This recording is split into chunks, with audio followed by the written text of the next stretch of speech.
ももらう側も嬉しいですし、飲食店などの場合は、電話してまた楽しめるという嬉しさもありますよね。相談件数も年々増えているようです。こちらのグラフをご覧ください。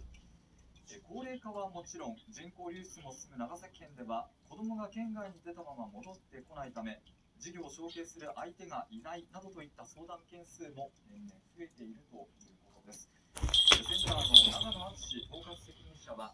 事業承継について一人で悩まずに、まずはセンターに相談してほしいと呼びかけています。この後は世界的な絶滅危惧種の渡り鳥がお通し